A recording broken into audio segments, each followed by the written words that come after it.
Where we've ended up, Italy to bloody Chichester in yeah, so it might be a little bit wobbly. I'm just literally crashing out. It's nearly, just to give you a time check, it's 6:30 on Thursday to get the Bursner back. But giving up, bless her. But we kind of like feel like Caroline says, like, you know, at the end of the day, we have come a serious less busy for, and they might have more drivers on duty to drive the recovery trucks. Into that. Oh my God, at last. So we've got like Ravenscroft recovery just come to hook us up. So we've got it up on the back. We're just strapping it all down. And he was literally kind of saying that there was some like good news and bad news. And I'm like, oh, that's not so good. But he said, I'm literally, you're supposed to be taking us to Dorchester. No, I'm going to literally take you all the way. And we're like, mate, that isn't bad news, that's good news. So this guy is going to take us all the way, which is bloody fantastic.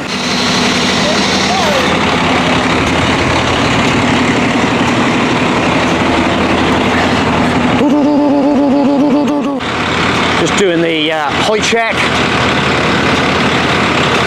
on the back.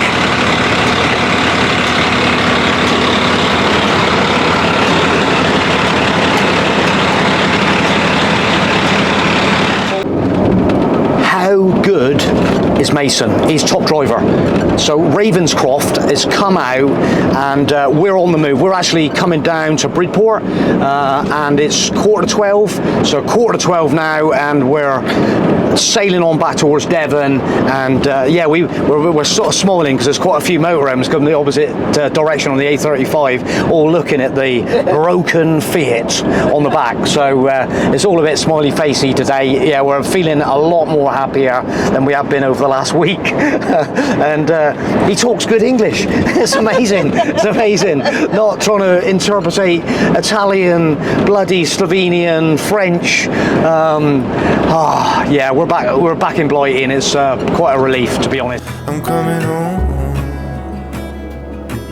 Leave open the gate. Don't turn off the light. I'm coming home.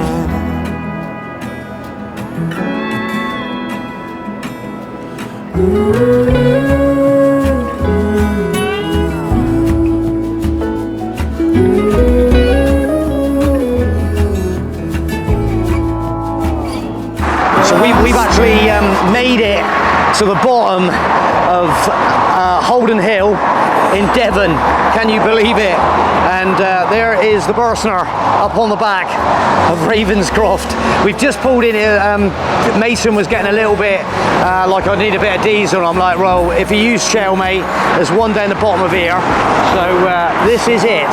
This is where we've ended up. I'm coming home. Leave open the gate. Don't turn off the light. I'm coming home.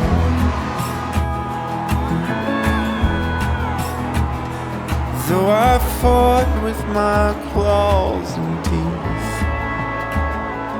though I elbowed The big disappointment was our Maltesers from the boat have all melted, and they've ended up on the forecourt of the garage. So we're just going to get rid of them, dump our water, and get back in the truck. Well, we've actually like made it to a stone throw of our house, and we cannot believe, like, we're just saying to Mason, we cannot believe he's just like taken us the whole way, all the way back home. And what a top geezer, absolutely top geezer. Yeah, we totally recommend these boys. He knows exactly what he's doing.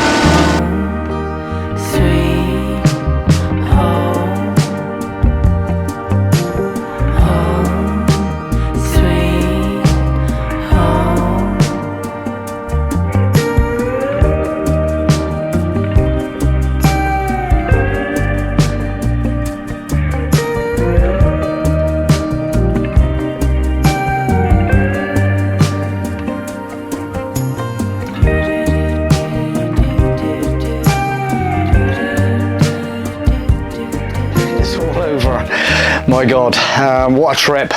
So it is the 20th, it's Friday afternoon, the 20th of September. It's just coming up to 5 o'clock, it's crackerjack. No, we're home, and we've got to say a massive shout out to Mason that brought us all the way back from Ravenscroft. He's based in Fleet in Hampshire, up there near Basingstoke. And what an amazing job. Literally so professional, hell of a nice guy, such a nice guy. And yeah, he's going to be a legend to us, because but he rocked up to me and said, I've got like good news and bad news. And I'm, yeah, what's on? It can't be any worse, mate. It can't be any worse. And he said, well, I'm not taking you to Dorchester. We thought we were going to get transshipped to Dorchester, and then get transshipped on again, relayed on. He said, I'm actually going to take you all the way. And like, where's the bad news, mate? Mason, where's the bad news? That isn't bad news to me. That's really good news. All we want to do is get on the back of a truck and head for home. So, and he brought us right down, and we made it a nice little convenient stop. We noticed it, so we managed to get offloaded and get it back home. So that's a bonus. But absolutely fantastic. Them boys have got the equipment. So, oh yeah, what I'm thinking about it, we had a couple of comments saying, you know, why didn't you get it recovered in France? If you can, the only thing I can say is, if you don't know the reason for that, I was trying to the very last minute to like literally hold the trip together, and if I could have just got that repair done and spent a little bit more in France, northern France, it was just clinging on to like, and in the end it was, you know, when we got this side and it just got so bad, it was just impossible to drive it. So that is the reason, guys, for not getting it recovered. You know, yeah, okay, it would have been a hell of a relay from Antibes, 840 miles to Dieppe, something like that. So it would have been an absolute, you know, probably a not, you know, and spending like that amount of time in a truck would have been probably a bit crazy. But like I say, it's lucky stars that we managed to like just get it back up. We it was off and on a little bit, off and on all the way, and yeah, and but like I say, we're just clinging on just to just try and. But anyway, enough of that. What is going on? So we got back. Well, in fact, I was on the phone from Southampton to a parts supplier that I know, and we've got 2 injectors here, Joff. I'm like, wow. So, okay. And then we discovered from the OBD readout that we got in France that the let me just pull up the picture again. So the P2146 fuel injector group A, apparently by all accounts we have been told that the group A is number 1 and number 2 injectors. So from the front of the engine, opposite to the transmission, okay, up the front where all the belts are, number 1, number 2 are group A of the injector. So it was kind of like, right, okay, so it's either number 1 or number 2. Hopefully I'm going to get someone to we're on the case, try and diagnose which one it actually is. But in the meantime, we have 2 Bosch fuel injectors. I'm probably not, am I going to tell you the price of these things? They're not cheap. They're not cheap. They're not cheap. The consolation is for me, if that seal remains unbroken, I can take this part back.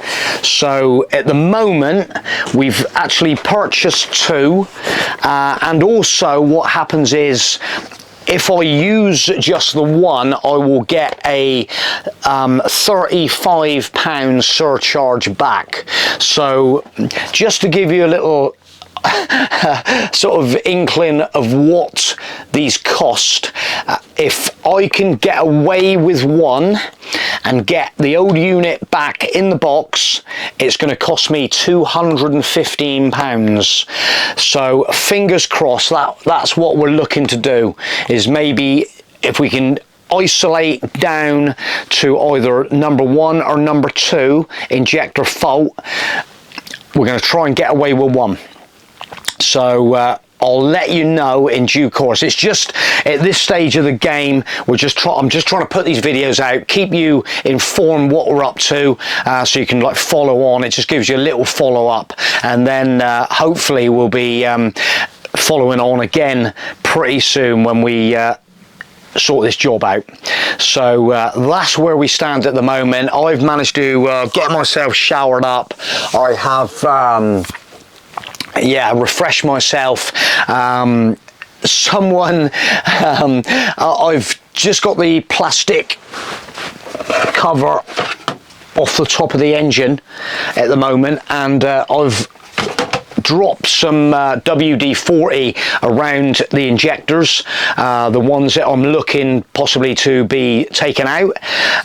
In the meantime, someone has contacted me and said they've got some super duper stuff they use, which is a Ford product by all accounts, that's made for the job of trying to break the seal. So I'm hoping for maybe a delivery of that, and so we'll let you know how it goes, and we'll go from there. Oh, the last thing is these injectors probably need, so my man who may be running the diagnostic to pinpoint which one is in the problems, is able to they are matched. What are they? They're programmed to the engine.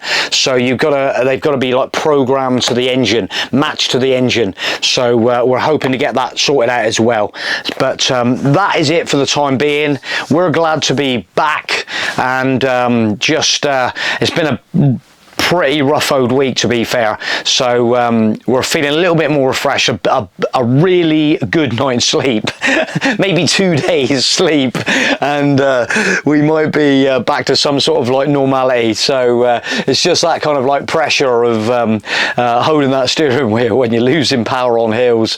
It was pretty bad. So I'm going to leave the video there, guys. Thanks for watching the videos and making comments. I've got a hell of a lot of comments that I could probably do with trying to catch up on, so sorry if I haven't replied to your personal comment that you've made. I will do my best to try and follow them up, and but thanks for watching, and we'll catch you on the next video.